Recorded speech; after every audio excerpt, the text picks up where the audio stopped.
Oh, thank you, Randy. Randy's recording. Okay. So seeing as it's 12:03, we're gonna get started and other people can flow in when they're ready. But hi everybody, good afternoon. My name is Katie Malgiolio. I'm the community engagement coordinator and one of the community liaisons for UConn Tab. So I'm a social worker by training. I got my bachelor's degree and my master's degree in social work from the University of Connecticut. And I've been involved with TAB for a few years now, starting in my undergrad, but I began full time after I graduated with my MSW in May. So being a social worker gives me a very unique perspective when it comes to brownfields work and community engagement. So thanks for being here today, and let's just get right into it. We're going to try to get you all out of here in 30 minutes, and in that time, we're just going to have a very brief overview of what meaningful community engagement is. We'll get right into it with the SEEDS framework, which is a community engagement framework that we've developed and that we utilize here at UConn Tab. And we will go through some examples for each phase of the framework. We'll have some time for questions at the end. Um, so today's webinar is the first in our series of community engagement webinars this semester. So we want to start off just with getting us all on the same page for what community engagement is in brownfields redevelopment and why it's so important in this context. So like the slide says, community engagement refers to people, governments, and organizations working collaboratively through the brownfields redevelopment process to establish and uphold a community vision, support underserved populations, and create sustainable outcomes. So community engagement is especially important in brownfields redevelopment due to a history and a track record of environmental racism and injustice. So we mentioned community engagement being so important due to this history and the history of underserved groups being left out of decision-making processes regarding their health and their environment. And as a result of that, we see communities of color being disproportionately impacted by environmental hazards, including proximity to brownfields. So community engagement allows us to change this narrative a bit and create positive, tangible change moving forward for towns and cities. So this happens when we practice meaningful involvement, mutual decision-making, accessibility and inclusivity, and when we make sure that our brownfields redevelopment projects are actually benefiting the people in neighborhoods that need resources and support. So through our work at UConn Tab, and we've shown this graphic in a few different presentations, so I apologize if everybody or if anybody's already seen it. But again, we just wanted to sort of lay the foundation here for this series of webinars coming up. So through our work at UConn Tab and utilizing my background in social work, we've been able to just identify some key principles of community engagement. So these include plain language, information sharing and transparency, active and empathetic listening, meeting people where they are, and authentic connections and partnerships, and ending off with building trust and power in communities. So just to kind of give a very brief overview of some of these, plain language is designed to make sure that any writing or speaking can be easily, clearly understood by any audience.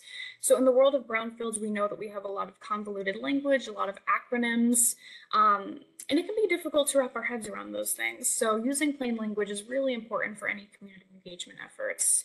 Then information sharing and transparency is all about making sure resources and materials are available to the general public, especially when they're available in plain language and any other languages spoken throughout the community. Active and empathetic listening is really key to opening a dialogue and creating a safe space where residents can make their voices heard. A lot of times community members have felt ignored or community needs have gone neglected for so long that, people really need a sense that you are listening to them, hearing them, taking them seriously, and that can help to build trust, which we'll talk about in just a minute. Meeting people where they are can refer to a few different ideas. So, firstly, in a more social, emotional capacity, you want to meet community members where they are just by understanding people are human, respecting boundaries, being patient, working with people collaboratively and openly. And then, in a more physical sense, we can literally meet people where they are. Um, through hosting events and meetings in accessible places at accessible times, disseminating information and resources, using different strategies to meet different audiences. And then for authentic connections and partnerships, we go back to the idea of working with people instead of for them or on behalf of them. So in the process of brownfields redevelopment, we need to remember community members are the experts of their own experiences and an incredibly important stakeholder. So building relationships with them and inviting them in as a partner, as a stakeholder, as a key player is really crucial. And finally, this is the big one, sort of ties everything together, building trust and power in communities. This can be a long process. It's not usually something we can do in a single meeting, right? But we can start building trust and power in communities um, by utilizing all these other principles that we've discussed. So making resources available in plain language, just showing up and being consistent, meeting people where they are, listening and follow-up action, and then creating authentic connections and partnerships with people. And all of these principles sort of work interdependently and help us build trust and power in communities, as well as practice meaningful community engagement. And you can't really have one without the other. So this is UConn Tab's community participation roadmap, and I included it today to essentially highlight how community engagement is going to look and feel very different depending on what stage of brownfields redevelopment you're in. So if you're identifying brownfield sites in your community and thinking about possibly applying for a grant, or if you're working with your regional planning organization, if you have received an assessment grant, have received a cleanup grant, community engagement is really important in all of these stages, but there's different ways to go about it and take action in a way that's effective and intentional. And that's where UConn Tab comes in, and our community engagement services can be a huge asset for your community and creating a community engagement plan that works for you where you are in the process. And all of TAB's community engagement services are based upon our SEEDS framework. So SEEDS stands for Stakeholders, Educate, Empower, Disseminate, and Sustainable Outreach. The first phase of the framework is stakeholders. So right from the beginning, we want to find diverse stakeholders that will truly represent your community and reach a wide audience. This is a great first step. It gives municipalities, nonprofits, or RPOs or RPCs a really strong start to community engagement and the community engagement process. UConn Tab has a stakeholder analysis tool to help you do this that I'll show you in the next few slides. The next phase of the framework is Educate, which is all about sharing information, resources, accessibility in plain language. So a lot of the concepts we've talked about already. But the goal of this phase is to essentially spread knowledge on brownfields and local brownfield redevelopment projects. The third phase of the framework is Empower. So this phase is all about building that trust and power in communities that you're working with. Public meetings are a great space to do this. So encouraging people to ask questions, to learn, to collaborate, practicing active and empathetic listening, again, inviting community members in as partners, as stakeholders, including them in the decision-making processes. Through any of these actions, you can also find community champions or community liaisons that really know their neighborhood, their networks, their communities, and can help you do community engagement work, because this work cannot be done by just one person. So the next phase of the framework is Disseminate. During this phase, we want to share lessons learned and key takeaways with the wider community and make sure that resources and information are accessible and understandable to everyone. So social media and online platforms can be effective, but also senior centers, local libraries, other community centers are really important places to disseminate materials and ensure accessibility. And then the final phase of the framework, sustainable outreach. This phase helps us determine an approach for community engagement that works for the specific community, and that will last beyond all phases of brownfields redevelopment. So at TAB, we really value community engagement, and we want to make sure that each community we work with is equipped to keep doing this work in a meaningful way. So we help communities do this by working with them to develop a comprehensive long-term community engagement plan, and we'll get into that on later slides as well. So we're just going to briefly go through some examples from the SEEDS framework and what it looks like to put it into practice. So starting off with our stakeholder analysis, not only does this resource help communities find diverse stakeholders, but it also provides different strategies for keeping stakeholders engaged. So the tool is based around this power interest grid, which has guiding questions, and it prompts communities to examine who has power and influence within their community, who has interest in their project, and how these groups sort of intersect. So next month on March 6th, we have an entire webinar on the stakeholder analysis tool. So I encourage you to register for that via TAB's newsletter, our website, or just reach out to me at the UConn TAB email and I'll make sure you get it. Moving on to the next phase, educate. So our favorite tool for community education is our Brownfields 101 video created by our program director, Marissa. It's 5 minutes long, it's in plain language, and it gives a great description of brownfields and the redevelopment process that is super digestible and understandable. I don't come from a technical background, so I can personally vouch for it. So we can also create a Brownfields 101 in the format of a presentation, expand upon it with any topics that you or your community would like to see. We can really customize it for any municipality who wants to provide a foundational understanding of brownfields. And as some of you know, a very hot topic in brownfields and community development right now is affordable housing. So being a social worker, I'm a huge advocate for affordable housing and any matters of housing justice. I developed this starting guide designed for municipal officials, nonprofits, really any community leaders. And its purpose is to help you open a dialogue on affordable housing with community members who may be apprehensive to the idea.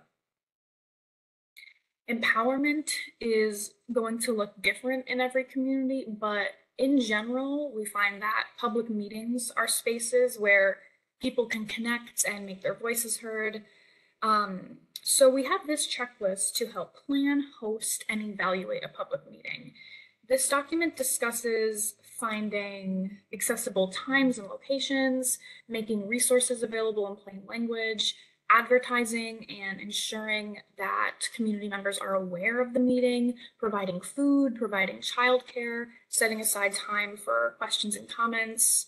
A lot of factors that are important and empowering, but sometimes get overlooked. You know, we hear a lot of concerns when it comes to engagement and outreach about capacity. And that's why TAB is here. You know, we want to support and provide resources to make this process easier. So here's a picture from a community meeting that we attended and helped run in Claremont, New Hampshire. It was a great turnout. Some of our team members put together an activity with sticky notes that allowed community members to differentiate between redevelopment options that they wanted to see and that they did not want to see for a local brownfield site. So in general, we can empower and uplift communities through making spaces where people feel that they can express their opinions, explore different ideas, and just have open conversations about ways to improve their neighborhoods. And again, community liaisons and community champions can be really impactful when it comes to empowering communities. And our stakeholder analysis is a great tool to help people that may be well suited for that role. Moving on to the disseminate phase, UConn TAB has just recently launched our community pages. So these are a free resource customized and tailored by the TAB team for any Region 1 community who requests one. These pages essentially serve as a landing page for Brownfields project updates, general Brownfields education like the Brownfields 101 video, forums or discussion boards, and anything else that a particular community may want to see or may see fit for their community page. So each page is password protected, so only community members have access or people that you want to have access. And our hope is that our community pages can disseminate information, make it really accessible and easy to find, and essentially be a central hub for anything relating to local brownfield redevelopment projects. And another element that we can incorporate into our community pages is a story map or timeline. So this is one that our team created when we were working with Bridgeport, Connecticut on their Mount Trashmore to Mount Growmore project. This was a site that had been a safety hazard and a health hazard in Bridgeport for decades. And it was ultimately years of community organizing efforts that led to the now transformation of the site. And we really wanted to showcase that inspiring history. So we spoke to some community members, did a lot of reading, and created a timeline of the site that starts in the 1980s and goes all the way up to present day. So it's a really unique resource, and we're happy to do this for other communities as well. So finally, the last phase of the SEEDS framework, sustainable outreach. We have a community engagement onboarding form for communities, and they can either choose to fill this out, or we can have a meeting and just have a more casual discussion covering these topics. But once we do that, we can start on your community engagement plan. So the community engagement plan outlines preliminary community information, any notable insights from the onboarding survey or meeting, objectives and goals of the community, different tools from the SEEDS framework that can be utilized, and then our actual engagement plan. So the bulk of the engagement plan will exist in phases or steps, which helps the community get a clear picture of what TAB's deliverables will be, how we're going to complete them, and when they're going to be finished by. Community engagement as a practice can be very fluid, so without a lot of organization, it can become a little unstructured. And TAB is a technical program, so we're always going to prioritize very specific concrete deliverables and timelines that we can work towards. And then once we're nearing the end of our time with the community, we will just summarize the outcomes of our community engagement work. And of course, our hope is that the outcomes will align with the initial objectives and goals of the community. And the last part of the community engagement plan is just where we suggest options for redevelopment and sustainable strategies for outreach and engagement. In summary, community engagement is really important. And if you don't necessarily feel like your municipality has the capacity, or your municipality or organization has the capacity, UConn TAB has got your back. We are here, our services are free. We have lots of helpful, pre-made, interactive resources ready to go that go along with our SEEDS framework. We're happy to work with you and get a community page up and running, or start working on a community engagement plan for you. And we also are here to provide support through public meetings and other community events. So we have a few minutes for questions, or we have a good amount of time for questions if there is any. But here's my contact information and our upcoming webinars. So we have 2 more in this semester's community engagement series, and then we have a few more on the technical side. I hope that you'll join us for all of them. We're trying to keep all the webinars on the shorter side to accommodate everyone's busy schedules. I'm going to stay on if people have questions, and I'm also going to leave this up. This is a QR code for a feedback survey on today's webinar. You can just scan it, and if you have feedback you want to give, you can just scan it and do it on your own time, whatever is easiest for you. But thank you so much for your time today, and please feel free to reach out anytime for any community engagement questions, to talk about different projects, whatever it may be. You can reach out at the UConn TAB email that was just up. I can't see anybody or the chat, so I'm not sure if people have questions, but feel free to just call out if you do, and if not, I hope you have a wonderful day, and thank you again for joining us.